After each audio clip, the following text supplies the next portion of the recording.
Hello students, you have already understood the part 1. Let us begin with the part 2. Part 2. The king turned round and saw a bearded man running towards them.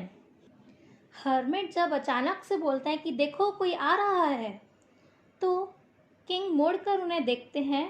वहाँ पर एक beard man होता है जो इनकी तरफ आ रहा होता है। His hands were pressed against his stomach, from which blood was flowing. वो देखते हैं जो आदमी दौड़ कर आ रहा है, उन्होंने अपना हाथ पेट पर जोर से दबाए रखा है और उनके पेट में से खून निकल रहा है। When he reached the king, he fainted and fell to the ground.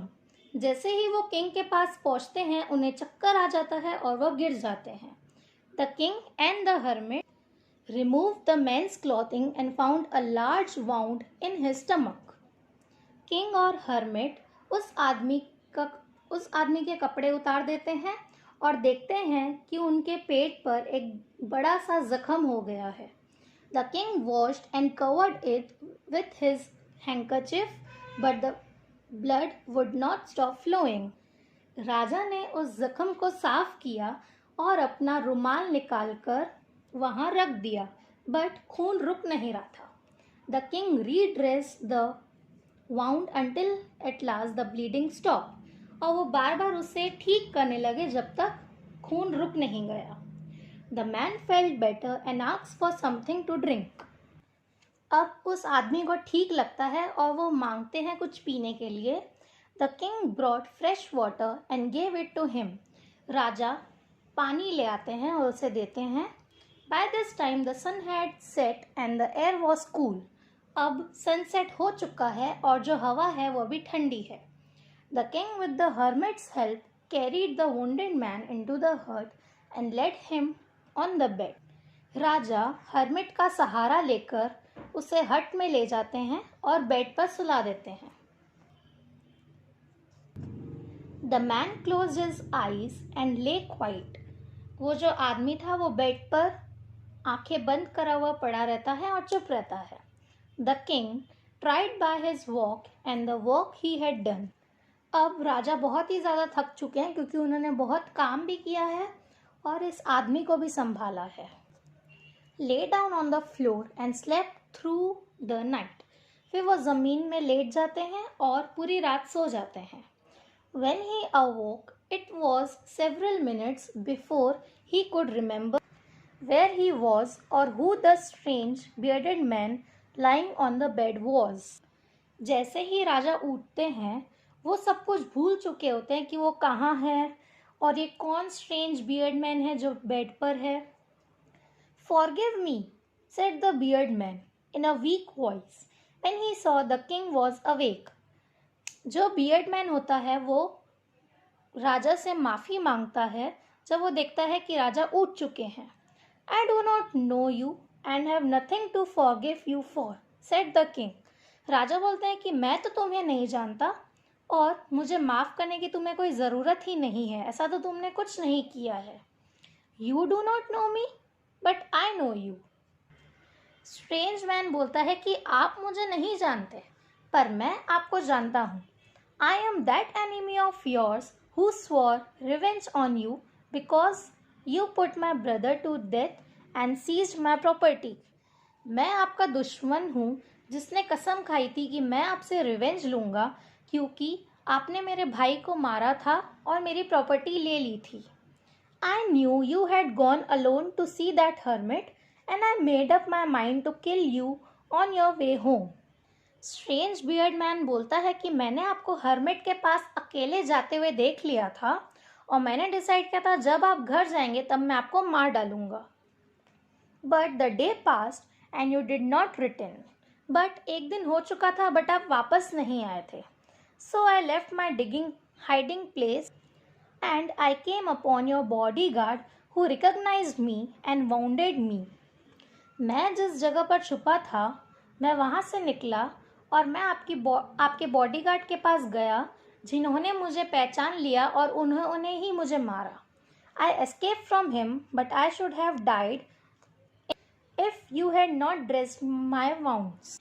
But मैं वहाँ से भाग गया और मैं शायद मर भी जाता अगर आप मुझे नहीं बचाते तो।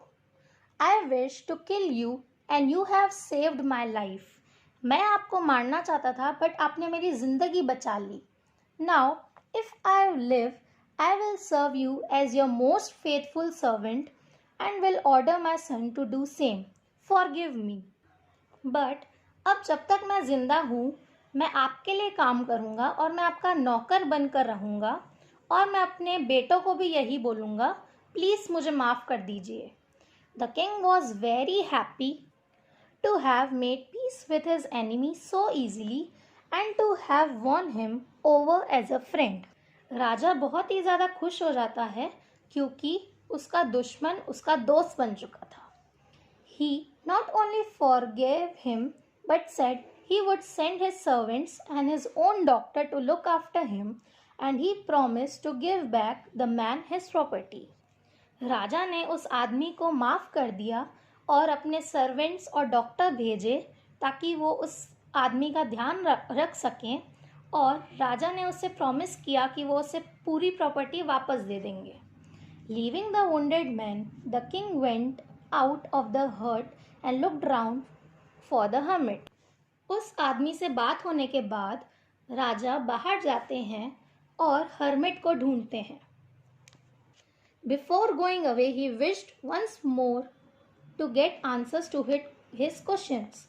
बट जाने से पहले वो चाहते थे कि हर्मिट उन क्वेश्चंस के आंसर दे दे।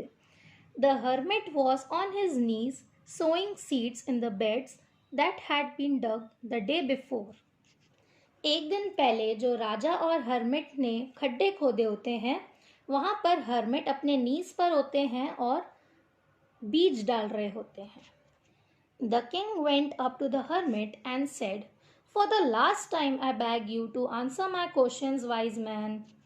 राजा हर्मिट के पास जाते हैं और बोलते हैं, प्लीज़ मैं भीख मांगता हूँ, तुम मेरे क्वेश्चंस का आंसर दे दो। You have already been answered, said the hermit, still bending down to the ground and looking up at the king as he stood before him. Hermit राजा को जवाब देते हैं कि आपको ऑलरेडी आंसर मिल चुका है। How have I been answered? What do you mean? राजा पूछते हैं कि मुझे कैसे जवाब मिला, तुम्हारा कहने का मतलब क्या है? Do you not see? Replied the hermit, क्या तुमने नहीं देखा? हर्मिट बोलते हैं, if you had not pitied my weakness yesterday and had not dug these beds for me you would have gone away. Hermit बोलते हैं कि अगर आप मेरी कल वीकनेस देखकर मुझ पर दया नहीं खाते तो आप वहीं से चले जाते। Then that man would have attacked you and you would have wished you had stayed with me। और अगर आप मुझे छोड़कर चले जाते तो वो आदमी आपको मार डालता बट आपने मेरे साथ रहने का विश किया। So the most important time was when you were digging the bed. तो सबसे अच्छा टाइम वही था जब आप बेड्स को डिग कर रहे थे।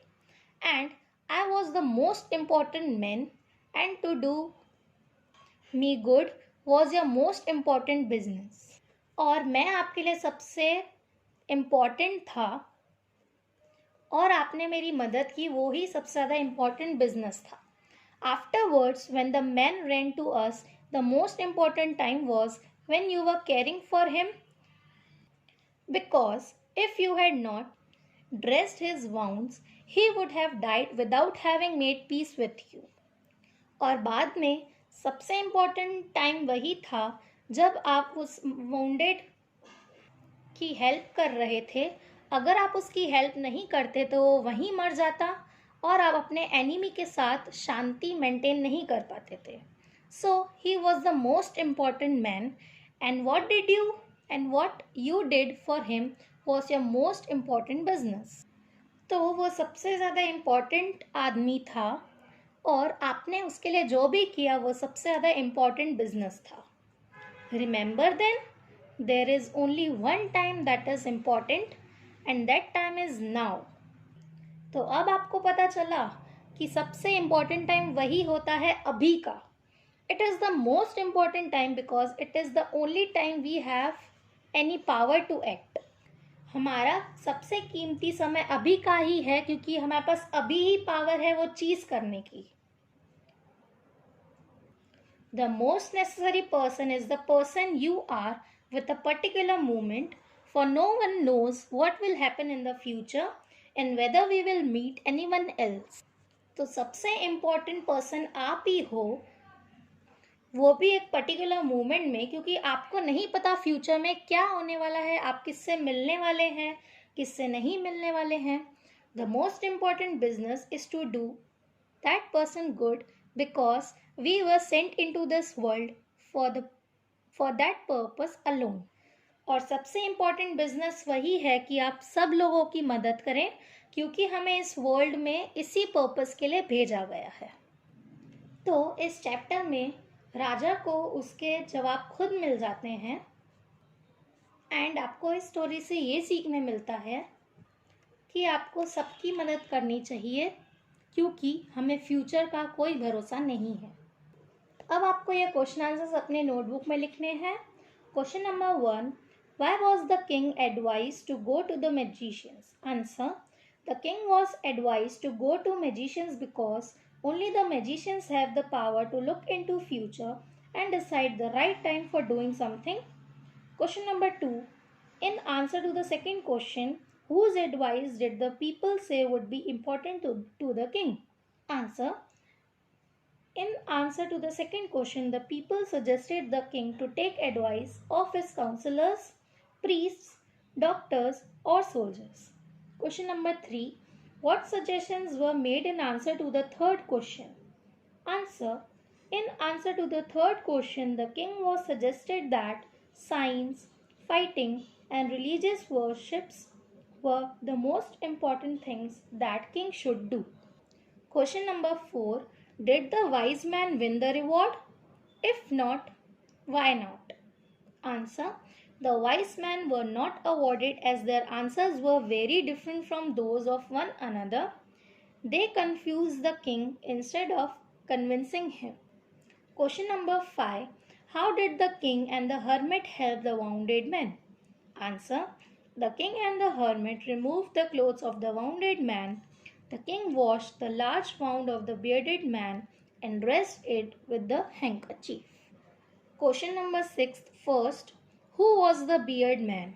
Answer, the bearded man was the king's enemy. Sixth, question number 2, why did he ask for the king's forgiveness? Answer, he asked for the king's forgiveness as the king saved his life. His heart changed after seeing the goodness of the king.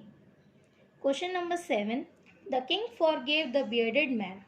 What did he do to show his forgiveness?